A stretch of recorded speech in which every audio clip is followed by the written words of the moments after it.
So I'm back at it again, because there's been more information released about,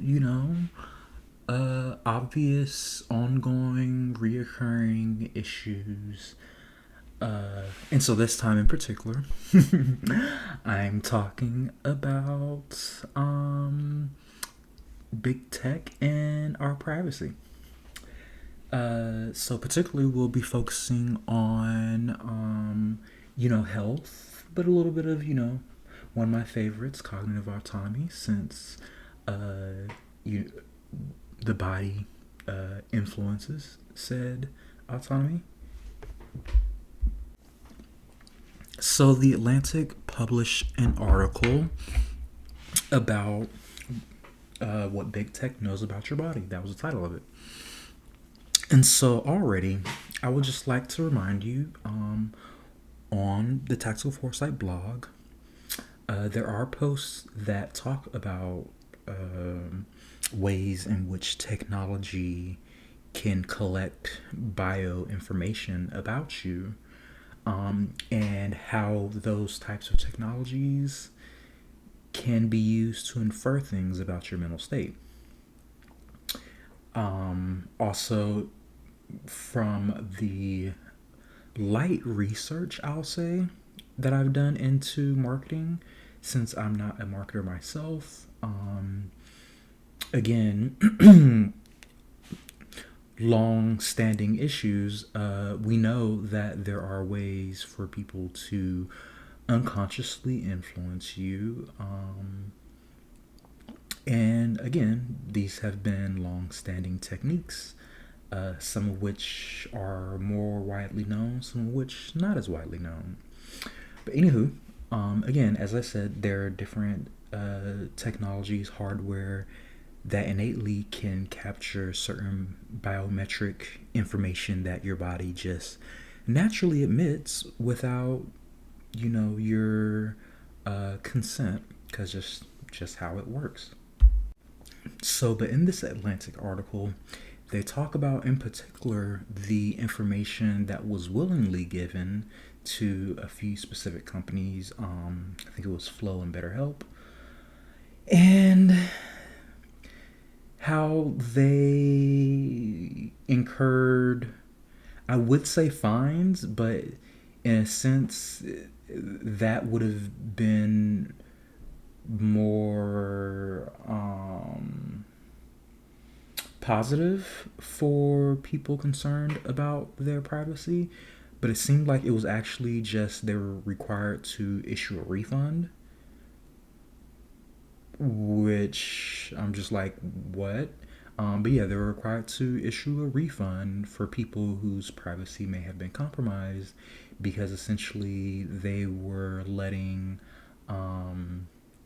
other companies obtain, whether that's through buying, sharing, etc., people's private information. And again, considering the concern is, various companies, you can say marketing, but I mean, marketing isn't the only ones that could use this sort of information. Um, the concern is various different companies getting sensitive private mental health information and using and abusing it to whatever extent they want, that doesn't necessarily take into account the well-being of the person.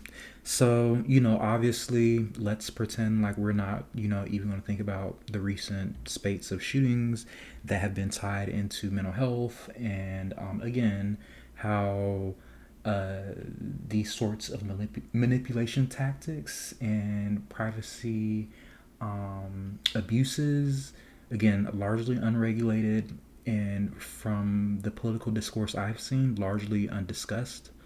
Um, so again, we're not even going to get into that because, uh, yeah, that's a whole other thing in and of itself. And um,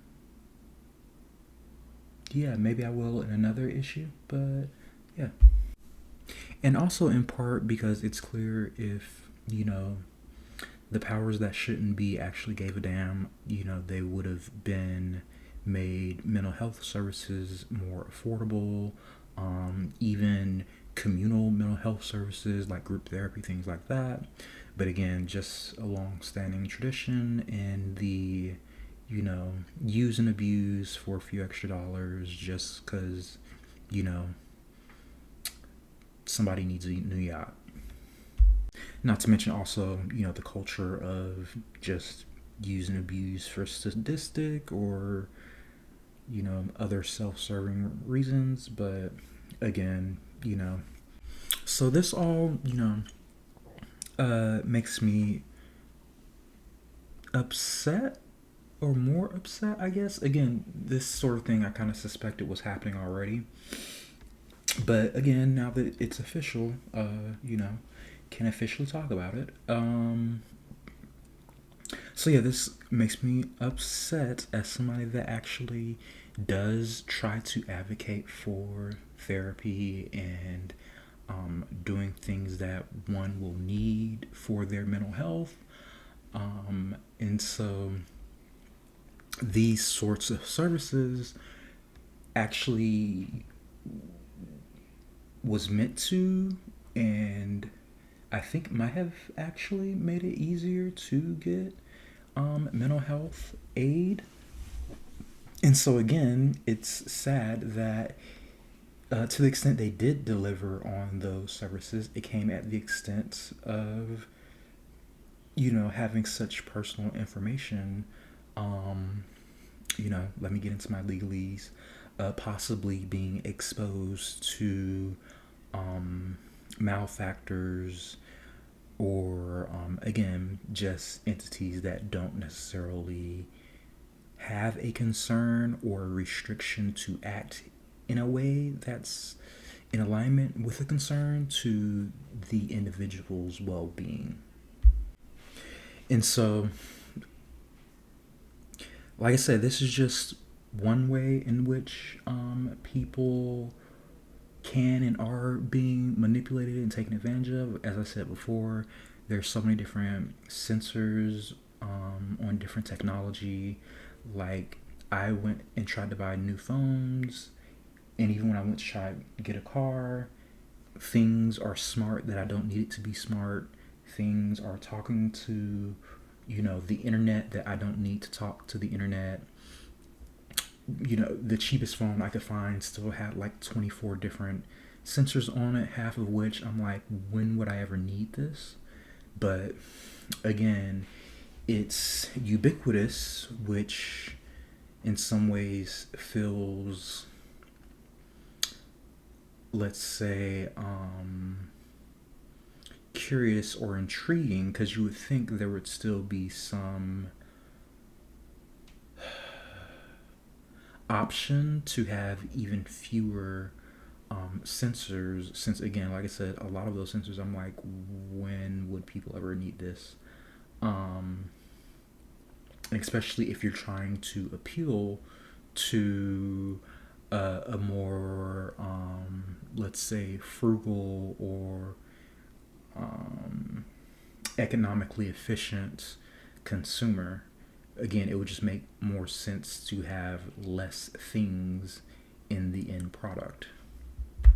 Now, all the while, various different tech, or let's say, because I don't want to just blame it on tech, although they're playing their part. Like I said, I don't just want to blame it on them, because there's non-techies that can take advantage of this information. So all the while, they're sucking up every bit of data they can about the populace, while allowing misinformation and disinformation to just fester. And so that's one of the reasons why I think people really need to be more aware, in, just as a start, just a small thing, the difference between content and information. So, I have noticed some acknowledgement of that, but that seems to be more so in the space of various different sort of like media and content creators. I just think that with all this data sharing that's happening, again, one has to wonder, is it content or is it information? Because, there is effects like digital gossip, for instance. So if someone's AI is quote unquote hallucinating, then and they package that information off to, let's say, credit union or insurance or something like that, then again, your real life circumstances are being degraded by digital gossip and misinformation.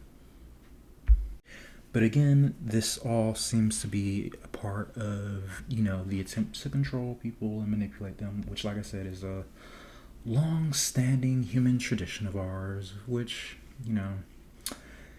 anywho, so yeah, these potential impacts, um, as I've gone to show how they can impact the individual, it seems like, I guess, a lot of people don't ever think to consider how it rolls up to the organization.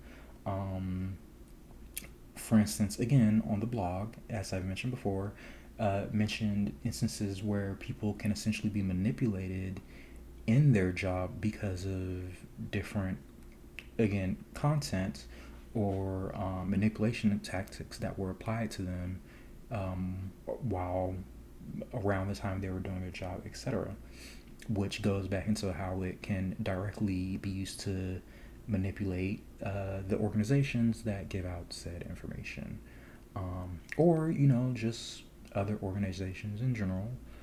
Um, so yeah, there's just a quick snapback on some of the recent published developments, and yeah, stay tuned.